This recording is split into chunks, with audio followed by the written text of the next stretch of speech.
ध्यान से सुनिएगा, ठीक है।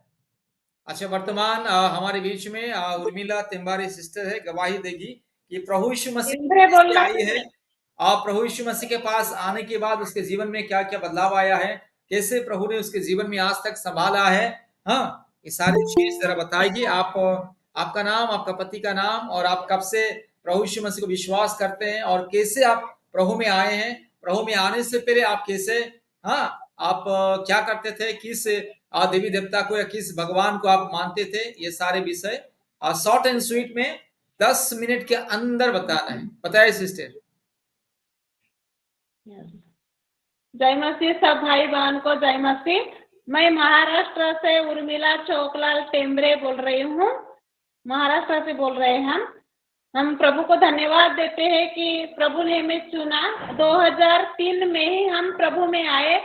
हमको मालूम भी नहीं था कि यीशु मसीह ऐसे बड़े बड़े काम करते हैं, और नाम भी पता नहीं था। वो स्कूल में पढ़ते थे तब थोड़ा एक धरे में था, लेकिन हम पता नहीं था हमको कि प्रभु हमारा महान है, जीवित खुदा है और हमें ऐसी चंगाई देता है। हमें ऐसा मालूम नहीं था। लेकिन हमारे गांव में एक ही घर में विश्वासी था, वो गरीब महिला थी, उसको शैतान आता था, लेकिन वो अच्छी हो गई। तो हमारे खेत में वो आई और हमें बताई, प्रभु के नाम से वचन बताई उसने, और मेरे लिए प्रार्थना भी कर दी। मेरे हाथ के लिए प्रार्थना कर दी, हाथ को दर्द होता था। तो उसी समय मुझे परमेश्वर ने ब्लेस किया और चंगाई दिया। और तो उसी दिन से मुझे ऐसा लगा कि मैं सही में जीवित खुदा को ही मुझे पकड़ना चाहिए। और पहले मैं 33 कोटि देवता को जानती थी। पूजा पाठ करते थे हम, जो फोटो वोटो लगा के आरती, जो भी तांबे के लोटे में पानी, अगरबत्ती, सब दिया जलाते थे। और वहाँ बहुत सारे देवी देवता की फोटो रखते थे। ऐसे पति पत्नी जो भी पूजा करते थे हम, लेकिन उसी हमें कुछ भी लाभ नहीं, और हमें संतान नहीं है करके हम जहाँ वहाँ गए, कोई बोलते थे यहाँ जाओ वहाँ ऐसे जाते थे भटके जैसे, और वो दारू मांगते थे, कुछ पैसे मांगते थे। लेकिन हमारे यीशु मसीह ने कुछ भी नहीं मांगा, और जो उनका सुसमाचार हमारे पास में आया और उस सुसमाचार को हम ग्रहण करें। और फिर प्रार्थना में गए। हमारे इधर पास्टर जी आते थे, हरीश मारवाड़े करके है, उन्होंने प्रभु का वचन हमें बताए। और उसी समय हमें ऐसा लगा कि सही, और हम पहले भी बोलते थे कि हम इतने 33 कोटि पूजा करते हैं, लेकिन हमें एक खुदा नहीं मिलता, हम क्या, हमें कुछ समझता नहीं, ऐसे बोलते थे। लेकिन उसी समय हमें प्रभु ने अपनी राह दिखाया और अपने राह में चलने के लिए अपने वचन को हमारे जीवन में जोड़ा। और जोड़ने के बाद में हमें ऐसा लगा कि हमारे घर में हम पति पत्नी अच्छे से रहते थे, और पति पत्नी जो भी विश्वास करने बैठे थे, लेकिन शैतान को अच्छा नहीं लगता कि ये परमेश्वर में जाएंगे करके। उसी समय 2003 में मैं विश्वास के परमेश्वर के पास आई। और 2004 में मेरे पति का पहला बार एक्सीडेंट हुआ। 2004 में दूसरी माह में हुआ। वो अपने जीजा के साथ जा रहे थे, तो आते वक्त तो उनका एक्सीडेंट हो गया, लेकिन उनको ज्यादा मार नहीं लगा, लेकिन पैर मेरे पति के जीजा के टूटे थे और उनको हॉस्पिटल में एडमिट किए। और उसके बाद में इनका थोड़ा सा विश्वास भी कम होते हुआ। और दूसरे बार भी चौथी माह में, अप्रैल में चौथी माह में उन परिवार के साथ वैसा हुआ। वो बड़े भाई थे उनके जीजा के, उनके साथ जा रहे थे, तो बहुत जोरदार उस समय दुर्घटना हुई इनकी। और उनको ज्यादा नहीं लगा, तो इनको लगा। और जो साइड में जो 1-2 मीटर के लिए खंबे रहते हैं, उनको टकराए, और इतनी जोर से गाड़ी चला रहे थे, बोलते थे 2-3 गाड़ी थी उनके साथ, लेकिन वो बोलते थे कि भैया रुको, इतने जोर से क्यों गाड़ी चला रहे हो। उसी समय मेरे पति बहुत जोर से गाड़ी चला रहे थे।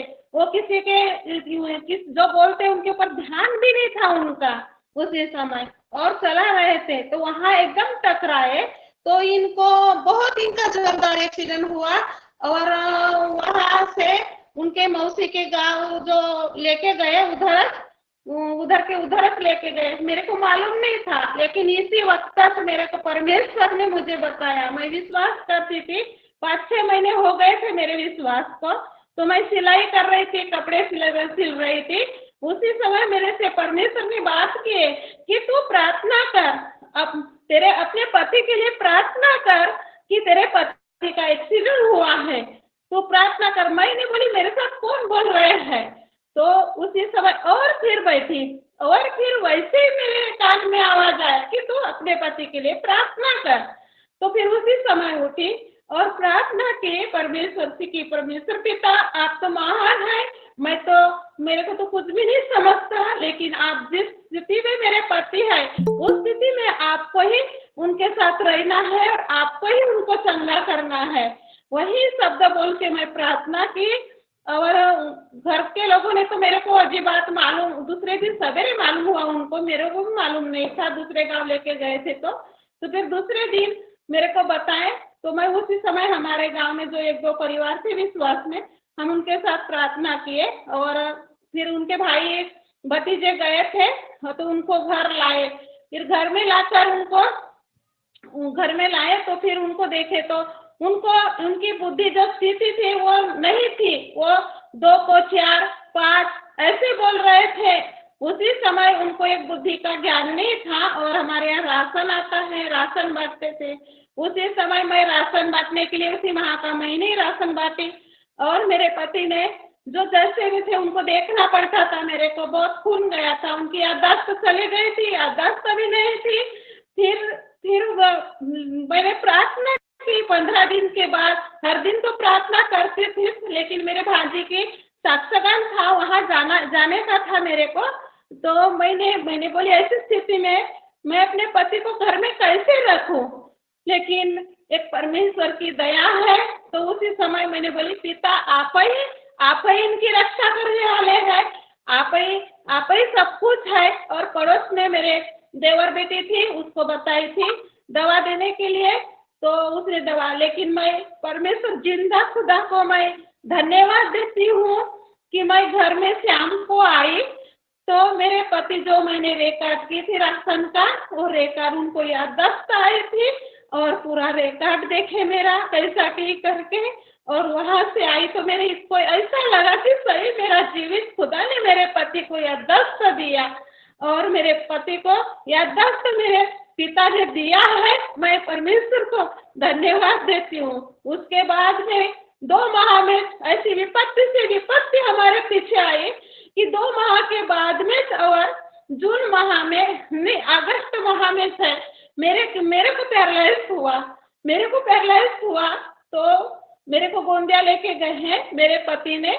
वहाँ भी 2-3 दिन मेरे साथ रहे। उसके बाद में दूसरे के यहाँ हमारे रिश्तेदार थे, वहाँ रखे। और वहाँ भी आराम थोड़ा नहीं होगा तो हम नागपुर लेके जाएंगे। मेरे को भी प्रार्थना करने की स्थिति नहीं थी उसी समय, लेकिन मेरे परमेश्वर ने भोर को जगाया और मुझे प्रार्थना करने के लिए और किया कि कहा कि प्रार्थना कर। वहाँ भी मैंने प्रार्थना की तो वहाँ से मेरे को गाँव लाए और नागपुर लेके जाएंगे बोले, लेकिन मेरे परमेश्वर ने ले जाने नहीं दिया और वहीं मैं ठीक हो गई। उसी समय भी 15 दिन में खाना पीना बनाने लगी और खुदा मेरे साथ है। उसके बाद में अभी जो भी मेरे पति को भी उनके बाद में विश्वास इनका कमजोर हुआ। लोग बोलते थे कि ये प्रभु में गए तो इनको ऐसा हो रहा है क्योंकि ये 33 कोटि देवता को छोड़ के गए हैं तो इनके ऊपर इतनी विपत्ति है। लेकिन मैंने बोली हमारी परीक्षा की घड़ी है, ये परमेश्वर हमारी परीक्षा लेते हैं,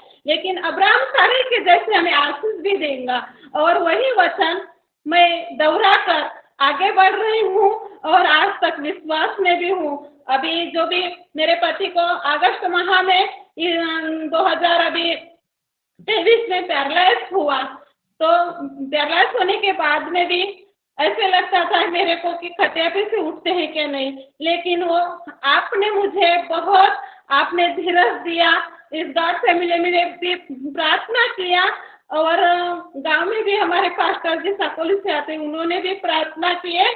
लेकिन अब प्रभु ने उनको चलने के लिए और बुद्धि ज्ञान दिया परमेश्वर ने, और अभी तक उनको संभाला है और परमेश्वर संभालता ही रहेगा हमारे कर्जों में, कष्टों में, इतनी बीमारी, इतना पैसा भी लगा तो भी मुझे कहाँ भटकने नहीं दिया और मेरे परमेश्वर ने मेरी सारी जरूरत को पूरा किया।